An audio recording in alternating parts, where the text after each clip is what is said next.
Today on Weekly Wire, we sit down with State Representative Tony Jurgens, learn about Woodbury Magazine's Best of Woodbury 2018 winners, and meet a Cottage Grove firefighter serving at home and abroad.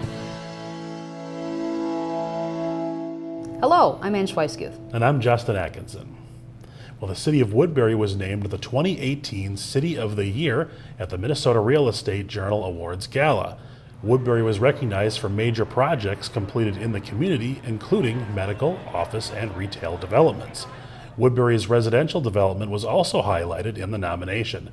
In addition to the City of the Year award, 6 development projects from Woodbury were selected as finalists, with one project, St. Teresi Senior Living, being selected as winner in the senior living category. In total, more than 225 nominations were submitted in 15 categories. Dingle Park in St. Paul Park is currently closed for a brief remodeling project. During the 3-week closure, new sidewalks will be poured, and the park's play structure will be replaced with new ADA accessible equipment. Woodbury held its annual business celebration at Central Park recently. 22 new and existing businesses were recognized for their investment in the community. In 2017, developers added 540,000 square feet of new commercial space. Established businesses were also honored for redevelopment and their continued investment in the community. Throughout 2018, the City of Woodbury is celebrating 50 years of the Woodbury Police Department. The first 10 years of the department were marked by a changing Woodbury. The once rural town was developing into a small city. In just the first 2 years of its existence, the Woodbury Police Department responded to over 2,000 different calls. The police department began its operations out of the Woodbury Public Works garage. Officers shared a single office with Public Works employees. The Public Works secretary at the time recalled that desks were shoved up next to one another, and there was barely any room to move. By the middle of 1972, the department had grown to a total of 6 officers, and the amount of work for these individuals had significantly increased. But getting a hold of the department was a bit of an issue. We didn't have 911 in Woodbury, and we didn't have the county doing any dispatching for us like they do now. Emergency calls went directly to Woodbury Police, so officers would have to make trips back and forth between Public Works and calls throughout the day. The department needed an individual for the village to contact. To rectify this problem, the chief set out to find assistance. He found it in Lori Spoladoro. In the middle of '72, the chief of police came to my house and offered me a job with the department. He had heard that I worked for the FBI, and so he figured I'd have some knowledge of, police work. Spoladoro's job as a stenographer had made her the perfect candidate for the department's first secretary. Like many secretaries of the time, she wasn't just assigned to desk work. Each officer had a badge number, so if something happened in a certain part of the city, then I would dispatch the officer to that area. And if they needed something, then they would call me. Because I was the only female in the department, I went out on arrests for females and frisked them and would ride with the officers to the Washington County Sheriff's Office and turn the female over to them. And this usually was about 1 or 2 in the morning, of course. Spoladoro was the first support staff member of Woodbury Police. She built the record management system, which would be used over the next quarter century. More importantly, her 26 years of leadership set up the standard for how future staff would assist members of the police department. You can learn more about the 50th anniversary of the police department at an open house held at the Public Safety Department on May 19th. From 9 until 11 a.m., stop by the Woodbury Public Safety Building to tour the facility, explore the history of policing in Woodbury, and much more. This event is open to the public and free to attend. The 2018 Wellness Challenge from Woodbury Thrives has begun. The challenge encourages residents to get out and enjoy Woodbury parks and trails. Participants will use a scorecard highlighting a number of activities that they can complete with friends and family. A special kickoff event is scheduled on May 19th at the Healthy Sports Center from 5 to 8 p.m. Residents can enroll in this free program by visiting woodburyrecreation.com. St. Paul Park residents with green thumbs might want to check out the Growing Together Art and Garden Festival on May 19th. From 11 a.m. until 2 p.m., the Parks and Recreation Commission will host an afternoon of activities with demonstrations, family activities, and art and vendor displays. Visitors will help plant vegetables at the city's community garden and assist Pullman Elementary students in planting marigolds. The event will be held rain or shine at the community garden located just behind City Hall in St. Paul Park. Woodbury Magazine has announced its winners of the 2018 Best of Woodbury Awards. Woodbury Magazine readers nominated over 100 businesses and organizations in 36 categories for this annual award. Among the winners was Woodbury Parks and Recreation, which was nominated for the best place for kids activities. To see a full list of winners, you can visit the Woodbury Magazine website. Freshman State Representative Tony Jurgens didn't plan to get into politics, but timing and his service history in Cottage Grove and Hastings led him to decide to run in 2016. I'm Tony Jurgens. I'm the state representative for District 54B. I've lived in Cottage Grove for 25 years, so I've been involved with volunteering in Cottage Grove and Hastings for a number of years. In Cottage Grove, I was on the Economic Development Authority for about 10 years. I chaired the Public Works Commission. I was on the Washington County Library Board. Different boards and commissions, and when things would come up, when one would end, I would look to see if there was something else that was available. Another board that needed a membership, and so if it was something I was interested in, I would apply for it. When the opportunity came up to run for the House of Representatives, it's something that I had thought about doing sometime in the future, but I didn't know when the future would be. And when the opportunity came up, I thought, well, if I'm ever going to do it, I guess now's the time to do it. Different bills will come up, and it'll remind me of something that I worked on as a member of the Economic Development Authority or as chair of the Public Works Commission. They do translate. All of that does help, just like job experiences do and life experiences do. Those all come into play when you're dealing with issues all across the board here at the state.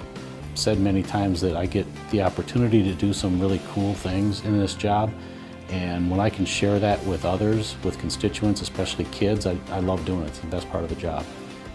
I try to be out and about in the community when I can. If people have questions, if they have concerns, reach out to me. rep.tony.jurgens@house.mn. The 2018 legislative session is set to end on May 21st. You can follow Representative Jurgens and his actions at the Capitol by logging onto the Minnesota House of Representatives website. Every Thursday until the end of September, the St. Paul Park Newport Lions will host a weekly car show. Vintage, muscle, and hot rods will be on display at this event. Community members are welcome to stop by and show off their vehicles. Visitors looking for a bite to eat can also purchase hot dogs, chips, and soft drinks from the Lions Club. The event kicks off at 6 p.m. along 5th and Broadway in St. Paul Park. Washington County and the City of Woodbury have partnered to improve the center median at the intersection of Radio Drive and Donegal Drive. The new median will allow left turns onto Donegal, but will prevent drivers from left turns onto Radio from Donegal. The median will also prevent motorists from crossing Radio Drive. Construction will take about 3 weeks and may require short-term closures. Many people in public safety have served at home and overseas. Let's meet a Cottage Grove firefighter who has decided to serve in the armed forces.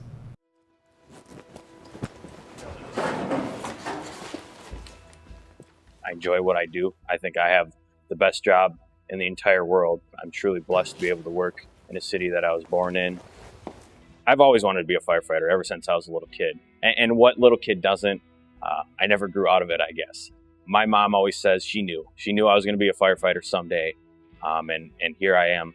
And our leadership took a chance on me as an 18-year-old kid, I would say. And again, as a 22-year-old young guy to be hired full-time as a firefighter paramedic, which is not common. I was very, very fortunate to be able to land that job when I did. A lot of hard work and dedication went into that, but they took a leap of faith on me, and hopefully I haven't disappointed.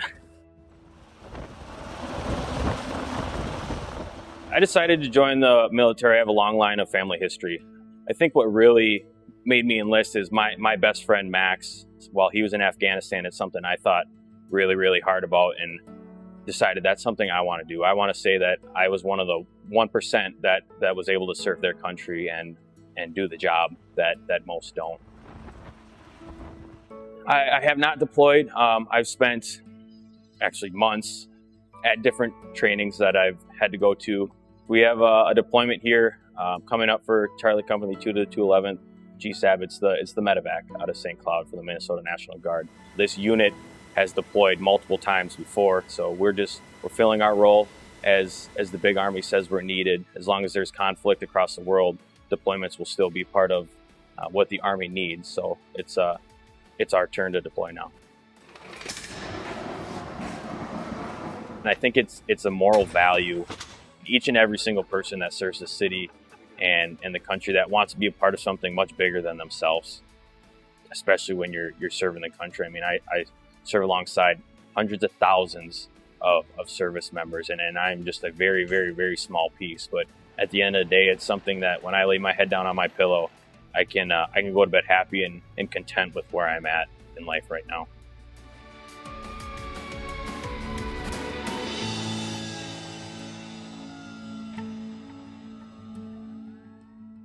Nick Arrigoni will be deployed for the first time this June. He will be gone for 1 year. Well, the Minnesota DNR has listed Washington County as one of 19 counties where wildfire danger is extremely high. Dry conditions following spring thaws have made for good conditions for wildfires to spark. Although campfires and recreation fires are allowed throughout Washington County, state officials urge residents to pay close attention to campfires and to thoroughly extinguish recreational fires or any sparks they might create. Woodbury Fire Department has also asked residents to keep their fires under 3 feet in height.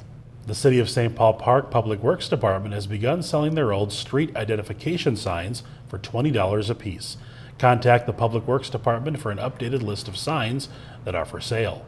The signs will be available for pickup at City Hall during normal business hours. With spring in full swing, it's time to remind residents of watering restrictions in South Washington County. In Woodbury, St. Paul Park, and Cottage Grove, lawn watering is allowed on an odd, even schedule. Watering is also not allowed during the afternoon hours in all 3 communities, but times vary from city to city. St. Paul Park residents can now register for 2018 summer rec programs.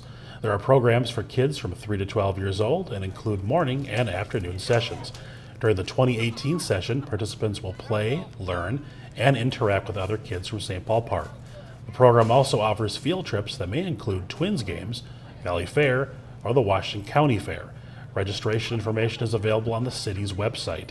The program runs from June 4th to August 10th. Now here's a quick look at some upcoming events happening around South Washington County you might want to check out.